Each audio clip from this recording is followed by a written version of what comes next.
Welcome to Zone 6 Picks, your go-to source for daily sports betting predictions, expert insights, and free picks across the biggest games in the NBA, WNBA, NFL, MLB, NCAA, and more. We specialize in delivering accurate, research-backed betting content with no subscriptions, no hidden fees, just straightforward betting advice you can trust. Before we get started, a quick shout-out from my partner Zone 6. What's up, family?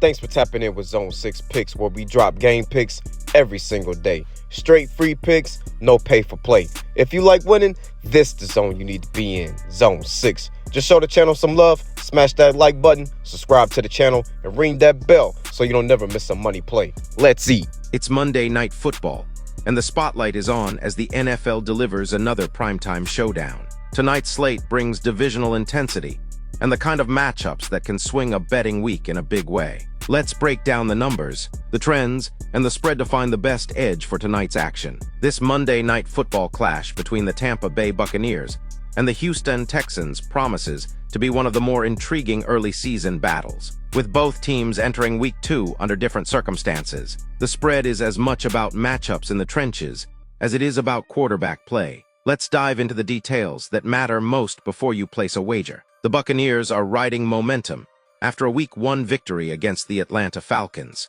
where Baker Mayfield delivered an efficient 3-touchdown performance. That win put Tampa Bay at 1-0, though the offensive line issues were already showing cracks. The Texans, meanwhile, stumbled in their opener against the Los Angeles Rams, scoring just 9 points despite moving the ball decently. That loss highlighted both their potential and their vulnerabilities, especially with an injury-thinned roster. The injury report is a pivotal storyline. Tampa Bay is dealing with critical losses up front. Tristan Wirfs, the star left tackle, is out, and right tackle Luke Godek is questionable with an ankle issue. This could force major reshuffling, leaving Mayfield exposed against one of the league's most dangerous pass rush units. Houston also has setbacks, with running back Joe Mixon and wideout Tank Dell sidelined, but their depth at skill positions gives them more flexibility to adapt. Efficiency metrics from Week 1 show just how tight this matchup could be. Tampa Bay managed only 4.93 yards per play offensively, while Houston generated 5.95, a significant edge defensively. The Bucs allowed 5.37 yards per play, while the Texans gave up 6.26. On paper, Houston's offense outperformed Tampa's defense, and Houston's defense was better than Tampa's offense. Add in the Texans' elite pass rush performance last week, led by Will Anderson Jr. with a 40% pass rush win rate, and you see the matchup nightmare brewing for Mayfield behind a patchwork line. Quarterback play will be decisive. Mayfield looked composed in Week 1, but his efficiency came with limited yardage, and he will face far more pressure on the road. C.J. Stroud, on the other hand, took his lumps against the Rams, getting sacked 3 times, but his ability to stretch the field remains intact. With Nick Chubb stepping into a larger role, expect Houston to balance their approach, even against Tampa's sturdy run defense. Nico Collins, who has been a reliable red zone presence at home, looms as a potential difference maker. The betting markets reflect a slight lean toward Houston, with 53% of public tickets backing the Texans against the spread, and most of the action on the over. However, the total has dipped, suggesting sharp bettors are siding with the under. The critical factor remains Houston's ability to dominate the line of scrimmage and disrupt Mayfield's rhythm. In prime time under the lights in Houston, the Texans' defensive front is poised to tilt this game in their favor. Tampa Bay's offense could sputter without its cornerstone tackle, while Houston's offensive efficiency should find more success against a defense that ranked poorly in pressure metrics a year ago. Final projection: Houston Texans 23, Tampa Bay Buccaneers 20. The best play here is Houston minus 2.5. That number protects you in a field goal game, and the matchup edge in the trenches strongly favors the home team. For the nightcap, after you put the kids to bed, we got this AFC West showdown between the LA Chargers and the Las Vegas Raiders promises fireworks. These division rivals know each other well, and both come into Week 2 looking to make a statement. Let's break down the matchup through team form, key injuries, efficiency metrics, and what the betting markets are telling us. The Chargers opened their 2025 season strong, scoring 27 points in a Week 1 victory. Justin Herbert looked sharp and efficient, throwing for over 300 yards and 3 touchdowns, ranking among the league's top quarterbacks in both yardage and efficiency. The Raiders, meanwhile, fell short in their opener, managing 20 points in a loss. They showed promise through the air, with nearly 400 passing yards. But the lack of balance and a struggling run game put them behind the chains too often.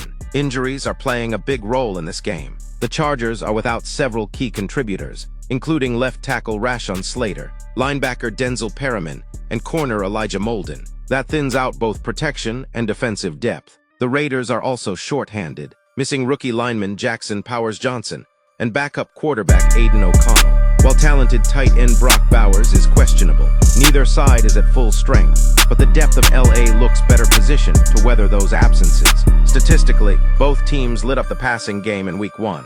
The Chargers produced 422 total yards with 332 through the air, while the Raiders put up 447 yards, 390, one of which came from the passing attack. Both ranked near the top in yards per play, with Las Vegas at 7.2 and LA at 6.8.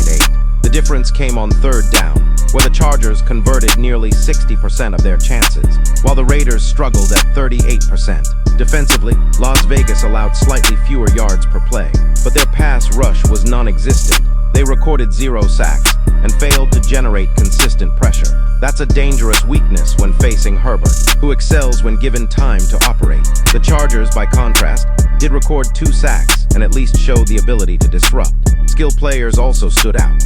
Rookie Ladd McConkey and veterans Keenan Allen and Quentin Johnston all had productive games, giving Herbert 3 reliable options. The Raiders leaned on Jacoby Meyers, who racked up 97 yards.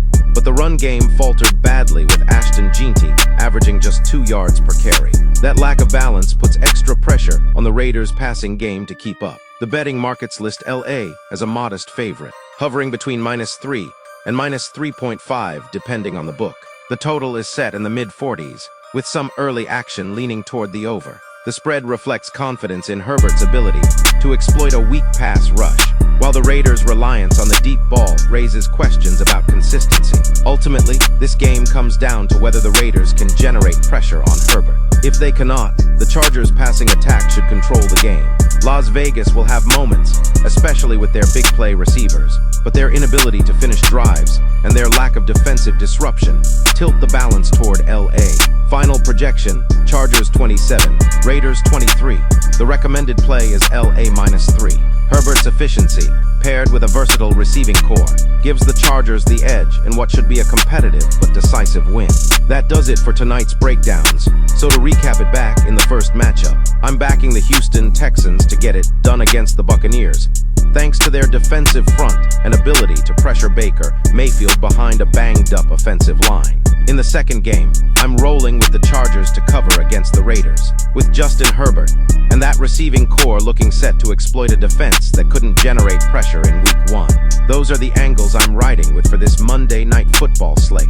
Whether you follow the picks, fade them, or just use the analysis to build your own plays, Zone 6 Picks is here every day with the insight you need. Be sure to like the video, subscribe to the channel, and turn on notifications so you never miss a breakdown. Let's feast, my people.